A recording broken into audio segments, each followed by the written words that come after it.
Think back to your favorite movies, anime, books, video games, any form of story-based entertainment, and think about when they ended. Because, for me, something that ties together all these different endings across different various mediums is this feeling deep in my stomach, and it's bittersweet.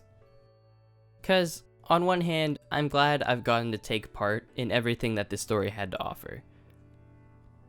But on the other hand, the selfish part of me doesn't want it to be over yet. And it's this feeling of longing, a strong desire, especially for something unattainable, that I wanted to pick apart today. A look at why we get so attached to stories. I think it's important to start with what this is not. This is not stories that are unfinished. For example, one of my favorite movies is Alita Battle Angel, but my longing for more has nothing to do with the very obvious sequel bait they left at the end.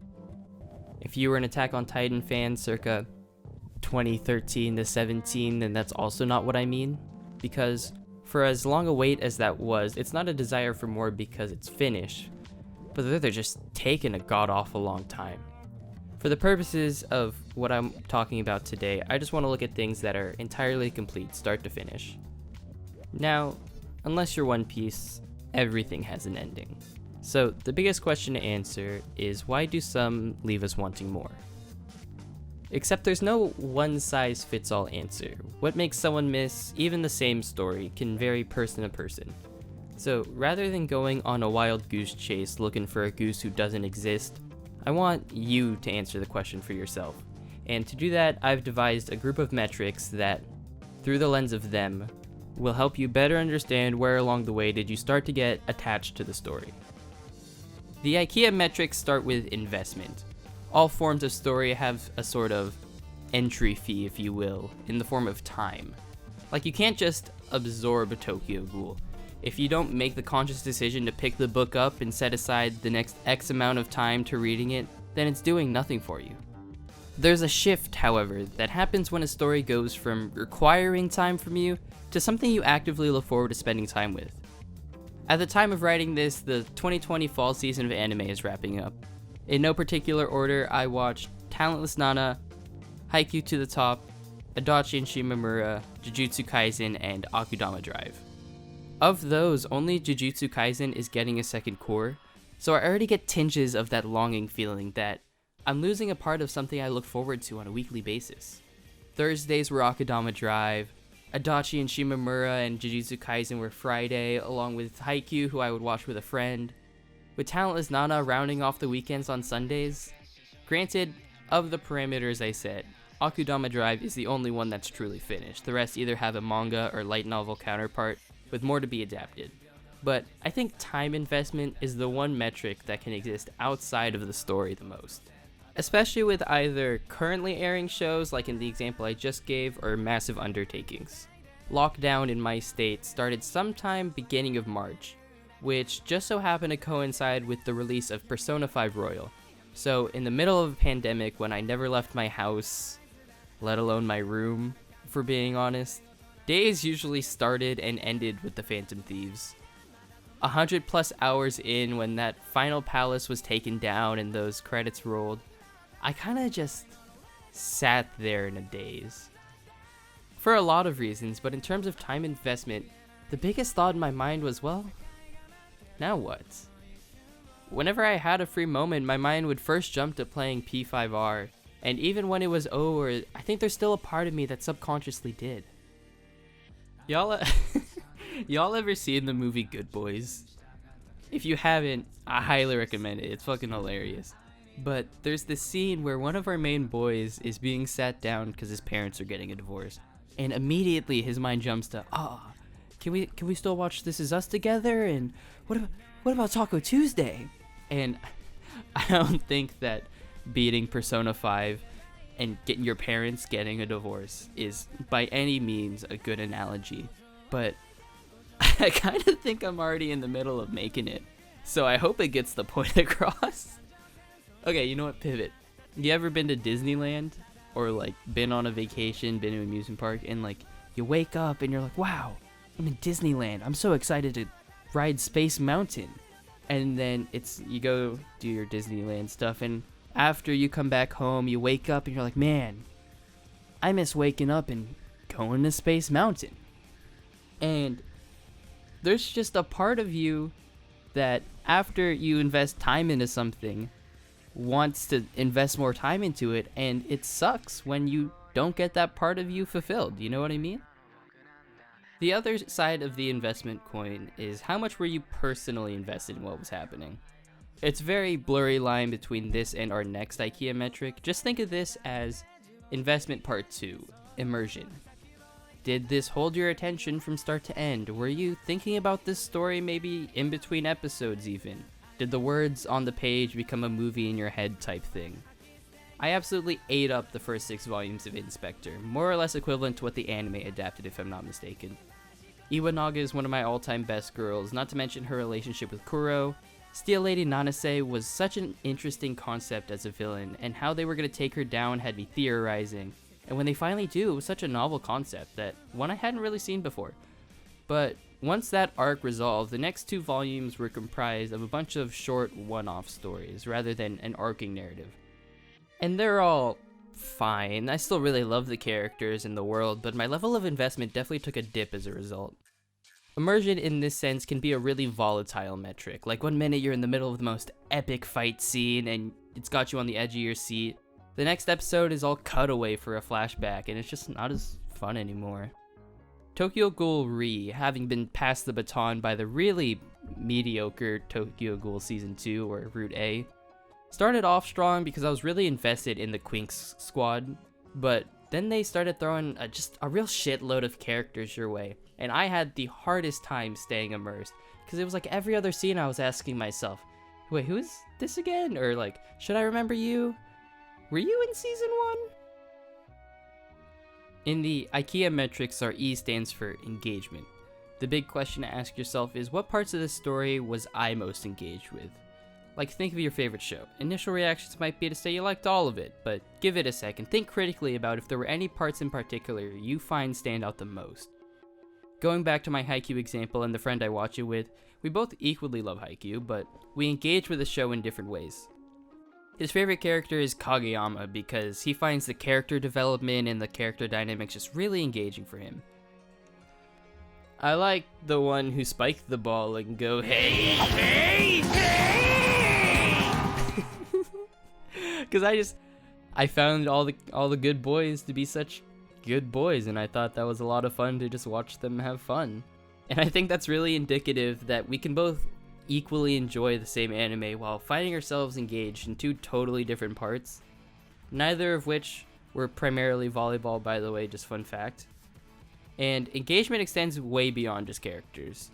Dr. Stone's first season introduced some great characters, and the plot wasn't the most intensive, definitely more build up for the upcoming Stone Wars arc this winter, but it's by no means a hot take to say that Dr. Stone's claim to fame is in the science they're able to pull off. Kaguya-sama Love is War is another series where you could pull a group of fans and get varying answers. Might be the lovable characters, Hayasaka best girl, or the romance between Kaguya and Shirogane. For me personally, it's definitely the comedy. Just had a ton of fun with that. Lastly, I wanted to shout out what is one of the more niche things in a story to find most engaging, and that's definitely the world they take place in.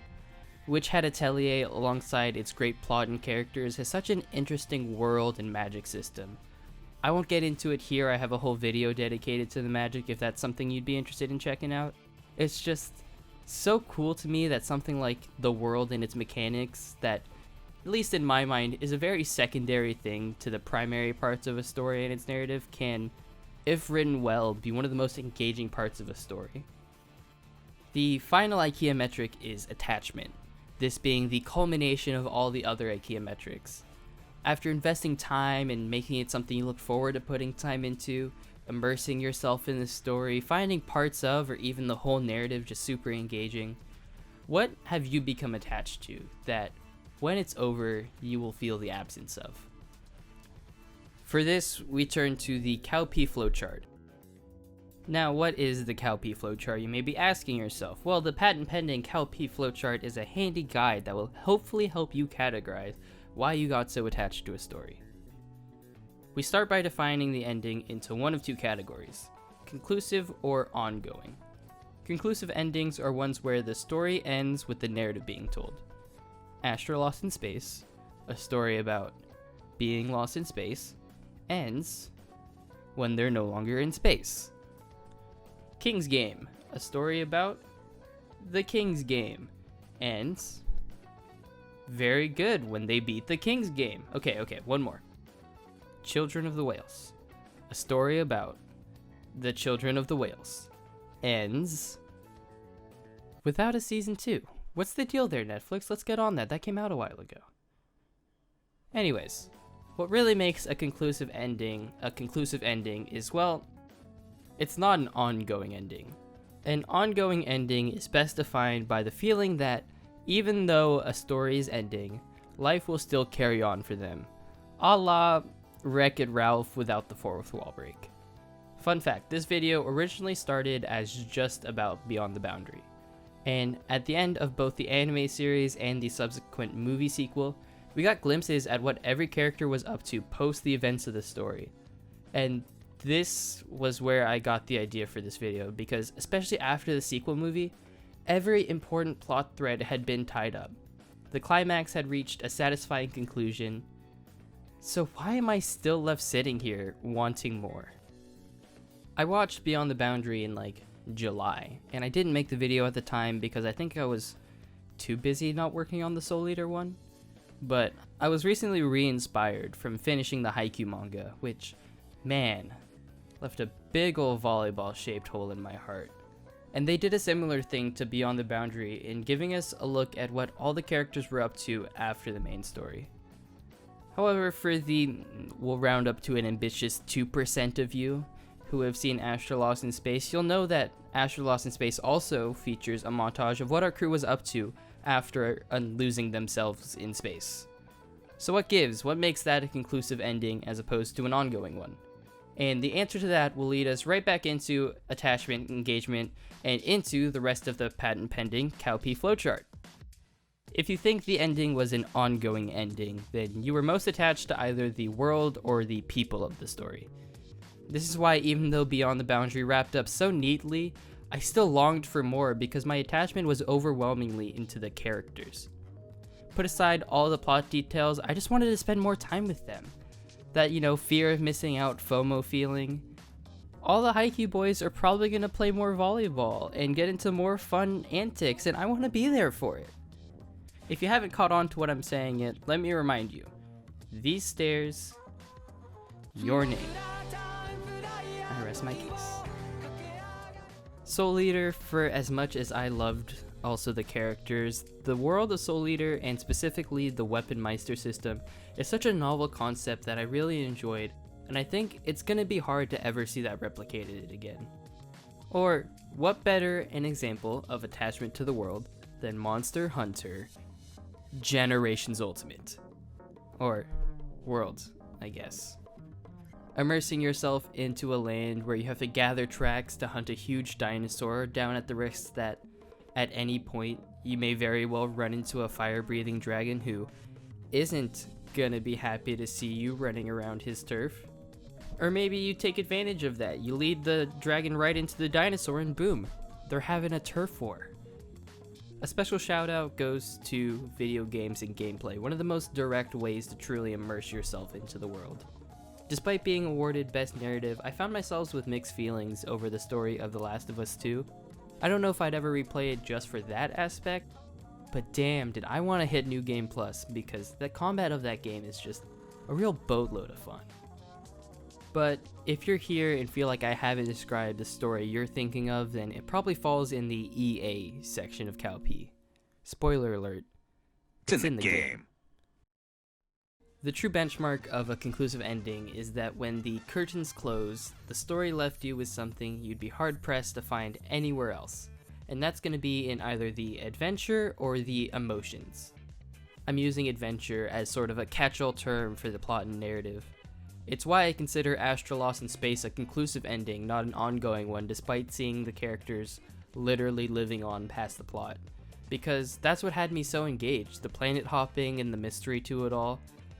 So when it all wrapped up, it's not that I don't miss the characters, just that the plot was such a distinct experience to be immersed in that I miss, well, being immersed in it. Persona 5, if nothing else, for the social link system and the limited amount of time you have to try and max out all your relationships, and or spend every waking moment with your best girl, they make it very clear towards the end, hey, do everything you can as soon as you can, because this is the Phantom Thieves' final mission, unless you're playing Royal and you max out the right confidants. And that sucks, because I want to do more palaces with my friends, and being a Phantom Thief is cool. I don't want this to be the last one. I haven't given them enough attention, but I think this is the category where movies shine. Relatively speaking, shorter form stories that can be hyper-focused on the narrative. I watched 1917 with my grandpa, and when the credits came up, he was ready to go, but I was like, man, give me a moment. I kind of just need to sit here and digest what I just went through. Then there are emotions. All stories, good or bad, make you feel something, but there are stories out there in particular who aim to draw out a specific emotion from you. The easiest genre to turn to is the sad genre. Your Lie in April, Anohana, Your Name, all aim to get the tear ducts flowing, you know, the Fault in Our Stars of the world. Not all emotions have to be sad ones, though. Very personally, I know that Little Witch Academia was the right show at the right time for me. It was just something of a rough patch, but Little Witch just filled me with a lot of positive and happy feelings that I'll never forget. The opposite end of that spectrum is Goodnight Poon Poon, which, my god, is it still considered an emotional roller coaster if it only goes downhill? God, Goodnight Poon Poon sucks. I mean, it's good, but like, man. It's the manga equivalent of watching someone fall down an up escalator. It's a constant cycle of, I hope things get better for Poon Poon, I'm really rooting for him. And then they get worse, and you think to yourself, well, you know what? Rock bottom. Things can go only up from here. And no, you're wrong. This is an ever-descending trip into hell, and anytime you think things are getting better, it's a bait, it's a trap, don't fall for it.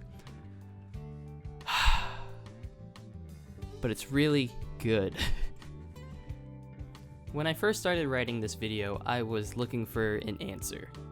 Like a science experiment, if authors do X, Y, or Z, then the audience will get attached.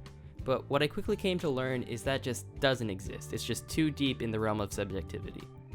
So instead of trying to find the one single correct answer for everyone, I leave you with the IKEA metrics and the Cowpea flowchart as a means to find your own answer. I remember back in middle school being taught to write my essays in the present tense because, quote, literature lives on forever, end quote. And at the time, I thought it was a bit contrived. You know, Frederick Douglass, unfortunately, is no longer with us. He passed away a year or two ago. But making this video, I kind of get it.